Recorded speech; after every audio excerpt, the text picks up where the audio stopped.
I took a step, then another. I was not walking on a floor of gold or marble. It felt more like walking on clouds, soft and firm all at once. The air itself was different here. It was thick with peace, a kind of quiet joy that settled deep in my soul.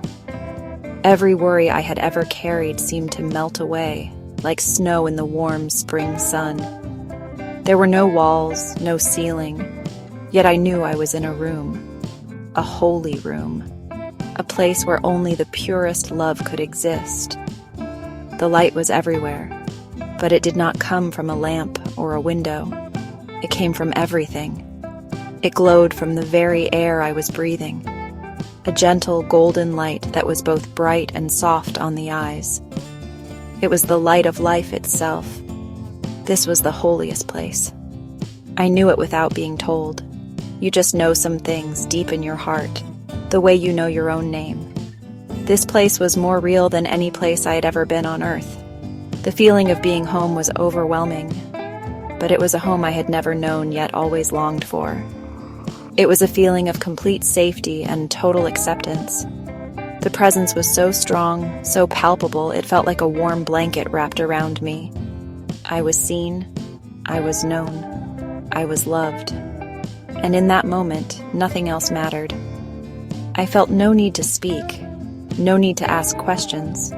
Just being there was the answer to every question I had ever had. The presence was gentle, yet it was the most powerful thing I have ever felt. It was a power that did not crush, but lifted. It did not demand, but invited. You could feel the history of eternity in the air, the wisdom of ages resting in the quiet. I felt so small, yet so important, like a single tiny drop of water held in the palm of a great and loving hand. The world I came from, with all its noise and hurry, seemed like a distant dream. Here, there was no time. There was only now. A perfect, unending now, filled with a grace so profound it could heal any wound and calm any storm. I just stood there, breathing it all in. I was not alone, but I saw no one at first. The feeling of company was all around me. It was a friendly and welcoming presence, like being in a room full of your oldest and dearest friends, even if you could not see their faces. The sense of belonging was absolute. There was no judgment here, no expectation, just an open invitation to be still, to be present in the presence. I understood that this was the place where heaven and earth met, where the veil was thin, and where God was not just near, but here, utterly and completely here. And my only response was a silent, tearful awe. I had done nothing to deserve this moment, yet it was given freely. Everything in this place spoke, but not with words. The light had a voice. It sang a song of creation and new beginnings. It whispered of hope and promises kept. The silence, too, had a sound. It was not an empty silence, but a full one. It was filled with unspoken love, with answers to prayers I had forgotten I had prayed.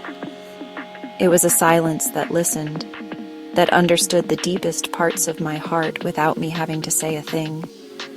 It was a comforting quiet, a peace that goes beyond all understanding. It was the sound of God's own gentle breathing, filling the space with life and stillness. It was the most beautiful sound I had never heard. Even the air seemed to communicate. It carried a message of purity and holiness. With every breath, I felt cleaner, lighter. The weight of my past mistakes, the dust of my journey, it all just vanished. It was as if I was being remade from the inside out, molecule by molecule. The holiness of the place was not scary or intimidating. It was cleansing. It was like stepping into a cool, clear river on a hot day. It washed over me, and in its touch I felt whole. I felt new. This was a place of newness, where old things pass away and everything is made fresh and clean. I could sense the angels. I could not see them clearly, but I could feel their presence. They were part of the light, part of the silence, Their reverence was a powerful force in the room.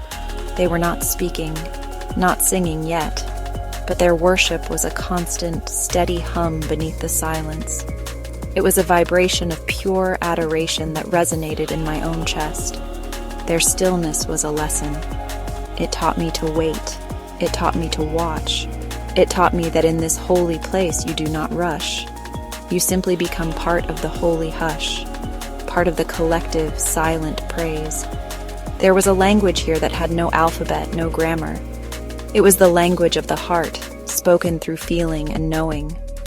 I knew I was being welcomed. I knew I was safe. I knew I was in the presence of majesty. This knowledge was not a thought in my head, but a certainty in my soul. It was as solid as the ground beneath my feet, though there was no ground. It was a knowing that came directly from the source of all knowing. I did not need to understand it with my mind. I just needed to receive it with my spirit. And so I stood, and I received. I listened to the silence and let it speak to me. Then I saw him. He was on a throne, but it was not a throne of gold or jewels. It was a throne made of pure light, of living energy. The king, my king. He was not a distant figure. He was close. His presence was what filled the room. His love was the air I was breathing. He simply rose. He did not move quickly. It was a slow, deliberate, and powerful movement. As he stood, the universe seemed to hold its breath. All the light in the room, which was already brilliant, seemed to bend toward him, to find its source in him. He was the center of everything. The reason for the light, the reason for the love, the reason for the peace. As the king stood, the angels began to sing. The sound was unlike anything a human ear could imagine. It was not just music. It was a force of nature. It was like 1,000 waterfalls and 1,000,000 thunderstorms and 1,000,000,000 gentle whispers all at once. The harmony was so perfect, it vibrated through my entire being, shaking loose every last bit of fear and doubt. Their voices built and soared, a tidal wave of pure, unrestrained worship. The song was about him, about his goodness, his power, his mercy, his everlasting love. It was a song that had been sung since the beginning of time, yet it felt brand new in that moment. I saw his face. It was like looking into the sun, yet it did not hurt my eyes. His face was full of kindness and strength. It held all the wisdom of the ages and all the compassion of a loving father. In his eyes I saw my own story. I saw every moment of my life, every joy, every tear. And I saw no judgment, only grace. Only a deep, profound understanding. He knew me completely, and he loved me perfectly. This was Jesus, the one who had walked on dusty roads, who had healed the sick, who had died on a cross. And here he was, the King of everything, standing in glory. The power in the room grew with the angel's song. It was not a frightening power, but an awesome one. It was the power that spoke worlds into existence, the power that holds the stars in place. Yet it was a personal power. It was the power that had reached down and saved me. It was the power of a love so immense it could not be measured. He did not speak a word, but his gaze said everything. It said, "Welcome, you belong here." It said, "I have been waiting for you." And in his gaze I found my purpose, my value, my eternal home. My heart screamed with a desire to worship. Every part of me wanted to fall on my face, to shout his praises, to join the angels in their glorious song. The pull was overwhelming, an instinct more powerful than breathing. I wanted to add my small voice to the heavenly chorus. I wanted to give back just a fraction of the love that was pouring over me. It was the only natural response to being in the presence of such beauty and majesty. To see the King is to want to worship the King. It is a simple, undeniable truth written on the human soul. My spirit was straining, ready to burst forth in adoration. But I waited. No one told me to wait. There was no command, no spoken rule. I just knew. In this holy place, you do not act on your own. You wait for the King. You follow his lead. The angels, for all their power and glory, were singing because he had risen. Their worship was a response to him, not an action they started themselves.